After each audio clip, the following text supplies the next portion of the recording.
Kita beralih ke informasi kuatnya elektabilitas Gubernur DKI Jakarta, Basuki Cahayapurnama, membuat partai politik gamang dalam menentukan calon penantang Ahok.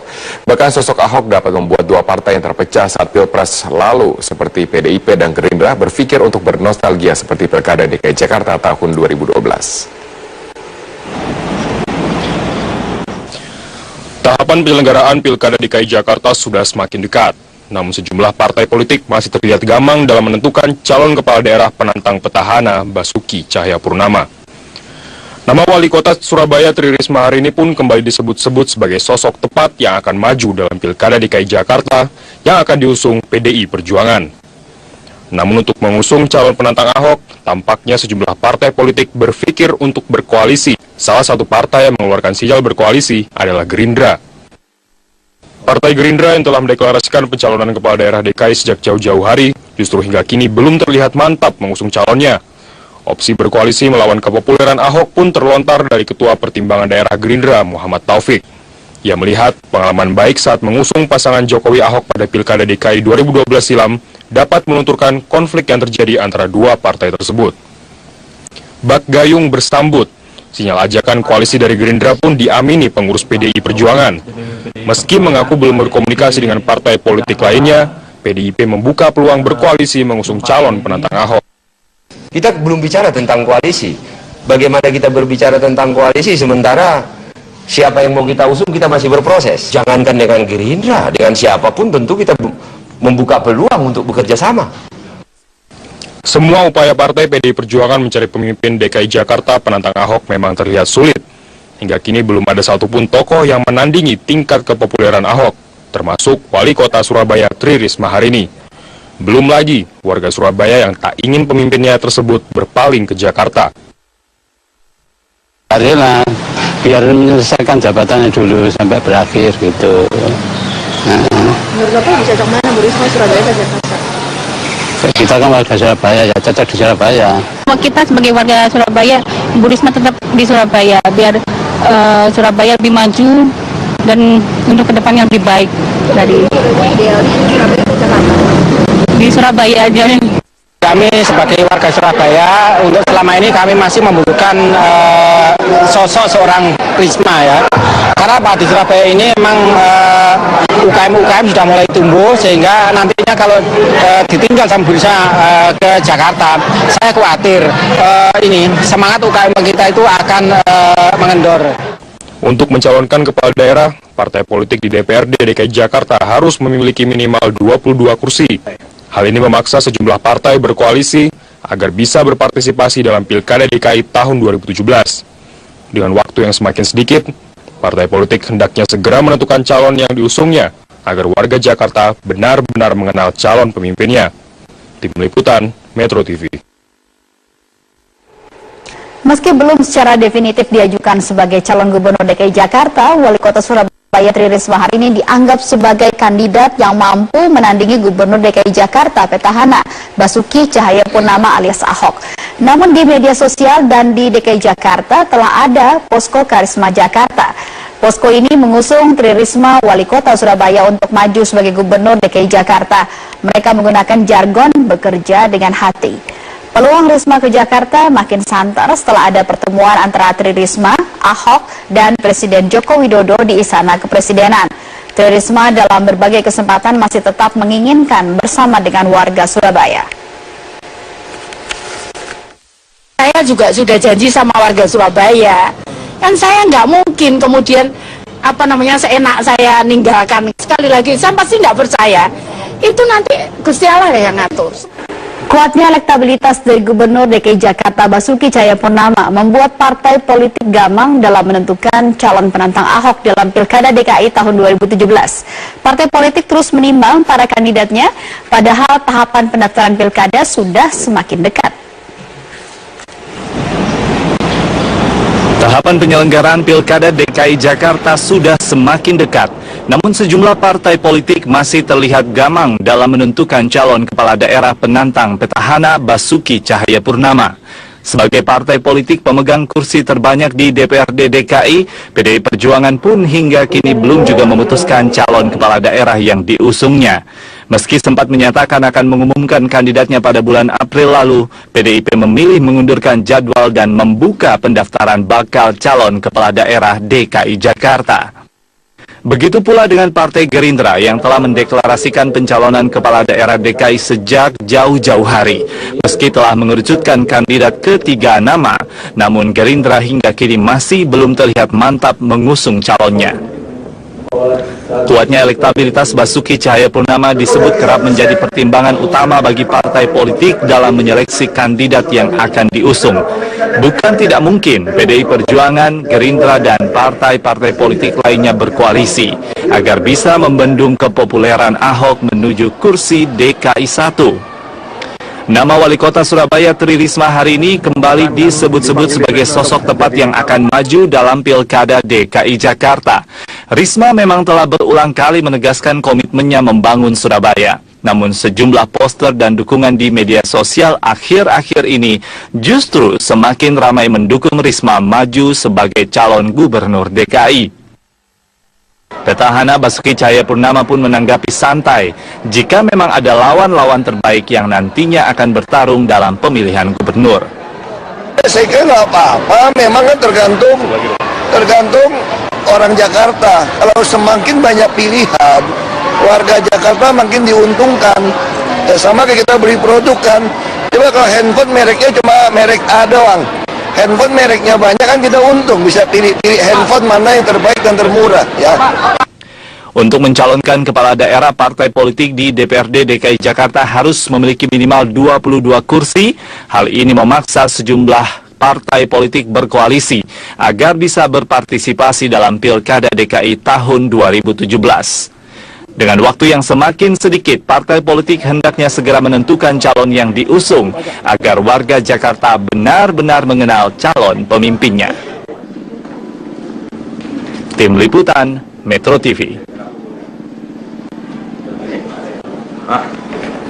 Ya, sebuah diskusi menjelang Munaslup Partai Golkar sore ini tengah digelar di kawasan Senayan, Jakarta.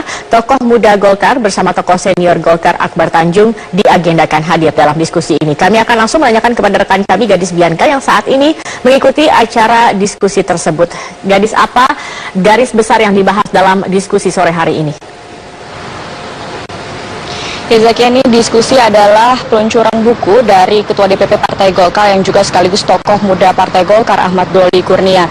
Dalam peluncuran buku tadi, ia menyampaikan bahwa ini adalah bentuk dari semangat untuk mengembalikan Partai Golkar ini kepada hati nurani rakyat, karena judul buku ini adalah mengembalikan Golkar ke hati rakyat. Ada beberapa poin yang tadi disampaikan oleh Doli bahwa ia ingin menyampaikan kepada seluruh kader Golkar sebelum Munaslup berlangsung bahwa Golkar ini harus kembali untuk menyuarakan hati rakyat, di mana sudah tidak perlu lagi ada kalangan-kalangan elit yang ini jauh dari suara-suara rakyat. Dan kita tahu, Zakia, bahwa Doli ini merupakan salah satu tokoh muda yang cukup keras menolak adanya iuran wajib 1 miliar dalam putaran pemilihan ketua umum partai pada Munaslup 15 Mei mendatang. Memang dijadwalkan selain dari tokoh-tokoh muda Partai Golkar, hadir pula tokoh politisi senior Golkar Akbar Tanjung, namun ia berhalangan hadir, dan turut pula hadir dalam peluncuran buku ini adalah peneliti LIPI Siti Zuhro. Dan tadi peneliti Siti Zuhro juga menyampaikan pandangannya bahwa ini semangat ini bagus untuk perubahan partai, karena ini adalah perbaikan, diharapkan adanya perbaikan internal, menguatkan konsolidasi, dan melakukan rekrutmen konsentrasi yang transparan. Selain itu juga tadi Doli menyampaikan bahwa diharapkan Munaslup nanti ini benar-benar mewujudkan rekonsiliasi yang utuh begitu, dan mewakili dari semua kalangan kader. Dan berikut keterangan wawancara kami dengan Siti Zuhro. Dan mungkin ujungnya adalah termasuk Munaslup ini. Dan dengan Munaslup itu pun mereka juga memikirkan untuk menuliskan ya, buku tentang hal-hal yang memang diperlukan oleh Golkar, termasuk bagaimana semangat memperbaiki kualitas Golkar di internalnya, melakukan konsolidasi, melakukan rekrutmen, melakukan kontestasi yang transparan, yang memberikan peluang kepada sesama kader dan sebagainya. Dan ada banyak review ya terhadap perjalanan internal Golkar yang tadi dikatakan juga itu 10 tahun terakhir ini memang terasakan gitu ya, kaderisasi itu tidak maksimal. Zakia. Iya baik, terima kasih Gadis Dianka atas informasinya. Pemirsa Polemik, uang 1 miliar rupiah yang diberikan calon ketua umum Golkar dalam kontestasi Munaslup masih terus terjadi. Sumber pendanaan partai politik yang minim dari pemerintah dituding menjadi sumber permasalahan. Parpol terpaksa memungut uang dari kadernya untuk dapat melaksanakan suatu kegiatan. Pertarungan memperebutkan kursi Golkar 1 akan segera dimulai. Kedelapan calon ketua umum Partai Golkar secara resmi lolos verifikasi dan telah memiliki nomor urut. Selanjutnya, kedelapan caketum akan mengikuti tahapan kampanye dan debat calon untuk merebut suara dari setiap peserta Munaslup 2016. Namun dalam perjalanan persiapan Munaslup, salah satu yang hingga kini masih menjadi perdebatan adalah uang 1 miliar yang diklaim oleh panitia pengarah adalah sebagai uang sumbangan. Sistem sumbangan uang dari kandidat yang dilakukan Golkar pada Munaslup kali ini dituding banyak pihak akibat terlalu kecilnya dana parpol yang diberikan oleh pemerintah melalui APBN. Sumber pendanaan partai politik telah diatur dalam Undang-Undang Nomor 2 Tahun 2011 tentang perubahan Undang-Undang Nomor 2 Tahun 2008 dan Peraturan Pemerintah. APBN kali ini hanya menyumbang sebesar Rp108 per suara yang diperoleh dalam pemilihan legislatif 2014. Jumlah tersebut hanya sepertiga dari jumlah alokasi di APBN tahun sebelumnya. Dari anggaran 2.000 triliun saja misalkan, daripada uang itu diberikan dalam bentuk dana aspirasi yang setelah dihitung kurang lebih mencapai 12 triliun, apa?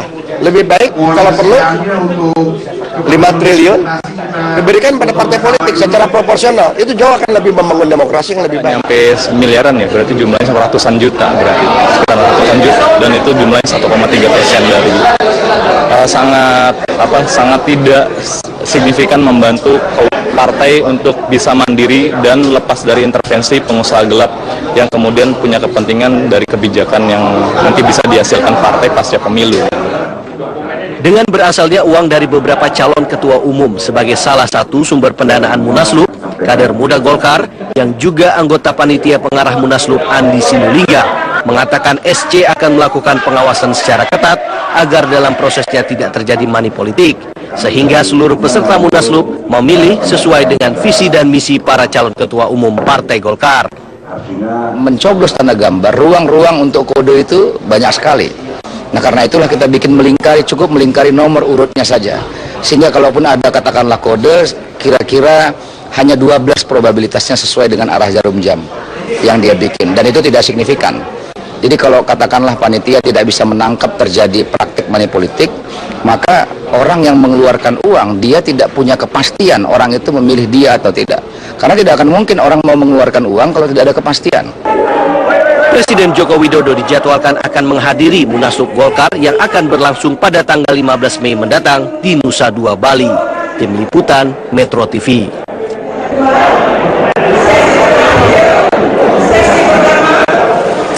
5 dari 8 calon ketua umum Partai Golkar telah melakukan kampanye untuk wilayah zona 1 Pulau Sumatera di Kota Medan, Sumatera Utara. Sementara 3 calon lainnya ditargetkan akan selesai menggelar kampanyenya pada sore hari ini.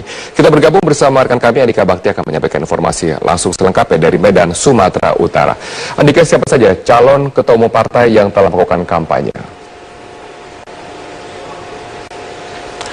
Robert, dari total 8 calon ketua umum Partai Golkar yang melakukan kampanye pada hari ini seluruhnya sudah selesai dilakukan, Robert. Yang semula ada 5 caketum yang melakukan kampanye di sini, tapi 3 caketum lainnya yang dijadwalkan akan melakukan kampanyenya sore ini sudah selesai pula, Robert, yang artinya seluruh caketum sudah melakukan kampanye dan memaparkan visi misinya di hadapan ratusan pendukungnya yang berasal dari seluruh daerah yang ada di Pulau Sumatera ini.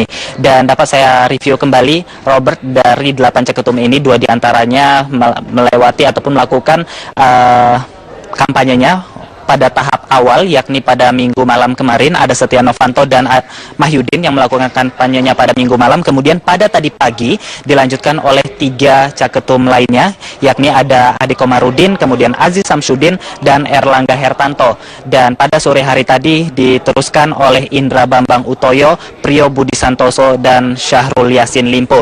Dan keseluruh dari caketum ini tadi selain memaparkan visi dan misinya juga sempat berdialog dengan seluruh peserta yang ada di sini untuk melakukan sesi tanya jawab sekitar 15 menit dari masing-masing calon ketua umum Partai Golkar.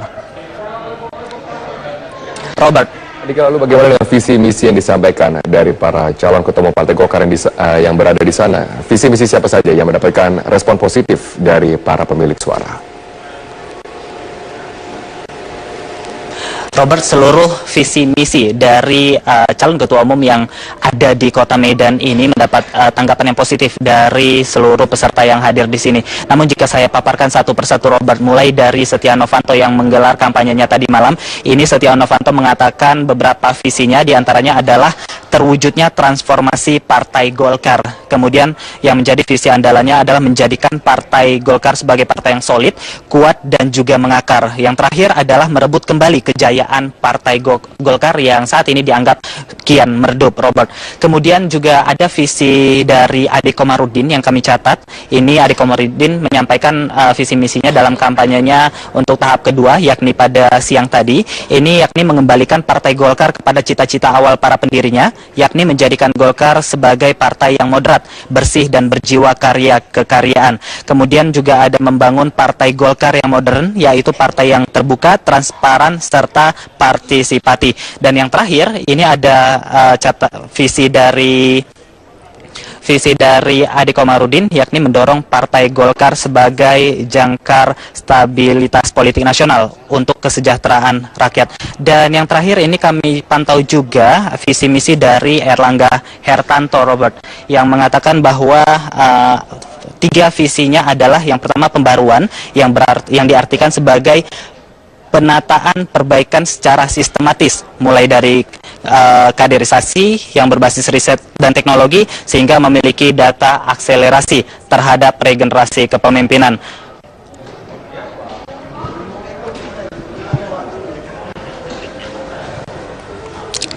Nah, Robert, terakhir ini karena sesi kampanye ini sudah berakhir, artinya sesi pertama ini sudah selesai dan nanti akan dilanjutkan dengan sesi kedua, yakni pemaparan visi dan misi yang akan digelar di Surabaya pada 11 Mei mendatang. Dan sesi terakhir nanti juga akan diselenggarakan di Denpasar pada Kamis 12 Mei mendatang. Robert. Baik, terima kasih Andika Bakti atas informasinya langsung dari Medan, Sumatera Utara. Satu persatu anggota Komisi 5 DPR dikonfrontasi di depan persidangan kasus dugaan suap proyek infrastruktur yang menyeret sejumlah anggota Komisi 5 DPR. Kali ini giliran Fatan, anggota Komisi 5 fraksi PKB yang dihadirkan sebagai saksi untuk terdakwa Abdul Khoir. Jaksa Penuntut Umum KPK terus memanggil sejumlah saksi untuk menguak kasus suap di Kementerian Pekerjaan Umum dan Perumahan Rakyat yang melibatkan Abdul Khoir sebagai terdakwa. Hari ini, anggota Komisi 5 dari fraksi PKB, Fatan, dikonfrontir dengan terdakwa Abdul Khoir di persidangan. Dalam kesaksiannya, Fatan membantah soal dana aspirasi sebesar 50 miliar rupiah yang selalu disebut Damayanti Wisnu Putranti. Fatan menyebut bahwa dana aspirasi tidak pernah dibahas di Komisi 5. Yang ada hanyalah program aspirasi untuk daerah pemilihan anggota Dewan yang akhirnya tidak disetujui oleh Presiden Joko Widodo. Usulan saudara dianggapnya bahwa ini aspirasi saudara. Saya tidak pernah. Bisa, itu yang menentukan siapa itu biasanya gitu. Saya tidak tahu itu gimana mekanismenya. Tidak tahu juga. Apakah usulan ini dari anggota dewannya sendiri atau memang dari pemerintahnya difasilitasi aja untuk si A, si B supaya mendukung, gimana ini? Saya tidak tahu mekanismenya itu yang mulia.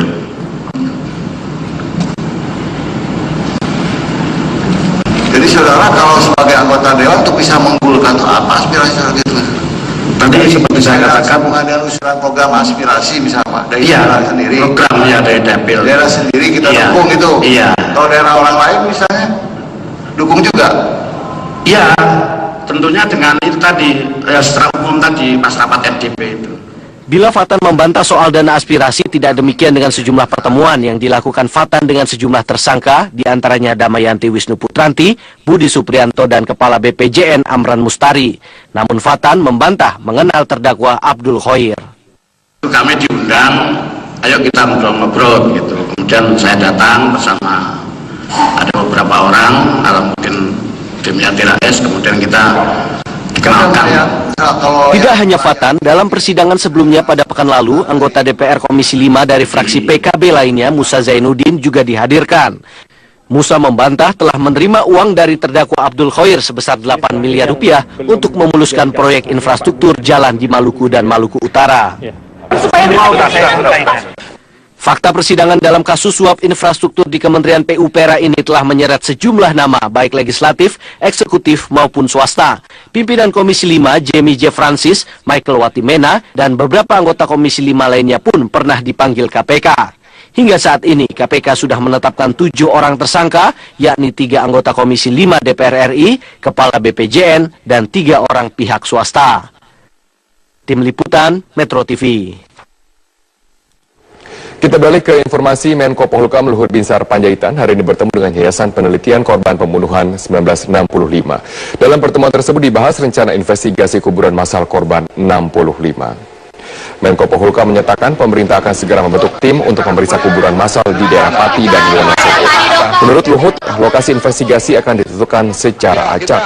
Yang menyatakan pembicaraan bersama dengan YPKP 65 sebatas berkoordinasi terkait investigasi 123 titik lokasi kuburan massal. Ketua YPKP 65, Bejo Untung, menyatakan bahwa sejauh ini Menko Polhukam menyanggupi untuk melindungi para korban dan saksi yang dijamin keamanannya. Selain itu, Menko Polhukam juga diminta untuk menjamin kuburan tidak digusur atau dihilangkan. Menurut Bejo, lokasi kuburan tersebut tersebar di 122 titik yang tersebar di antara 13.999 korban. Itu kan nanti kita mau siapin tim untuk melihat beberapa kuburan yang dituduhkan kuburan massal, bukan dituduhkan, dilaporkan yang ada di daerah Pati dan daerah mana tadi lagi? Wonosobo. Itu aja.